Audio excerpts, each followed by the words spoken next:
სოჩი რუსეთსა და ოკუპირებულ აფხაზეთს შორის გაფორმებულ ეგრეთ წოდებულ ხელშეკრულებაზე ევროპარლამენტში პირველი დებატები გაიმართა. ამ თემაზე სასაუბროდ უსაფრთხოებისა და თავდაცვის კომიტეტში საქართველოს ელჩი ნატალია საბანაძე და ნატოში საქართველოს თავდაცვის სამინისტროს წარმომადგენლები მიიწვიეს, რა შეუძლია გააკეთოს ევროკავშირმა იმისთვის, რომ კონფლიქტის მშვიდობიანი მოგვარების გზები დარეგულირდეს. დებატები ამ თემაზე გაიმართა. კომიტეტის წევრებმა კიდევ ერთხელ მოუწოდეს რუსეთს პატივისცეს საერთაშორისო ნორმებსა შეასრულოს ნაკისრი ვალდებულებები.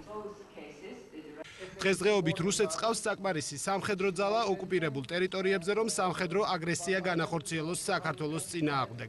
დასჭირდებათ 48-72 საათი იმისათვის, რომ ჩრდილოეთ კავკასიიდან კიდევ დამატებითი ძალები გადმოიყვანოს, რომელიც საჭირო იქნება ახალი აგრესიისთვის, პროვოკაციისთვის, ომის დაწყების წინაპირობის შესაქმნელად მხოლოდ კრემლის პოლიტიკური გადაწყვეტილებაა საჭირო. თქვენი აზრით რა უნდა გავაკეთოთ ჩვენ, რა რჩევას მოგცემთ სულ მინიმუმ სიტუაციის სტაბილიზაციისთვის რეგიონში და რა თქმა უნდა საქართველოს ტერიტორიული მთლიანობისა და სუვერენიტეტის აღსადგენად.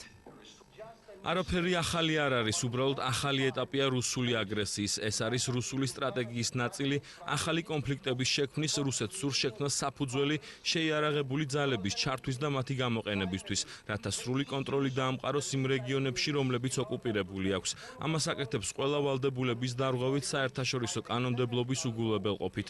რუსეთს სურს დესტაბილიზაციის შექმნა და ეს მხოლოდ გავლენის სფეროების გაზრდა არაა, უფრო მეტია. საქართველოს ოკუპირებული ტერიტორიები დნესტრისპირეთი აღმოსავლეთ უკრაინა. ეს რუსეთის სტრატეგიის შემადგენელი ნაწილებია. მნიშვნელოვანია, რომ ამ ხელშეკრულებას მიეცეს შეფასება, ის შეფასება, რომელიც უკვე გაკეთდა ბევრი წევრი სახელმწიფოს, ასევე ევროპული ინსტიტუტებისა და ნატოს მხრიდან.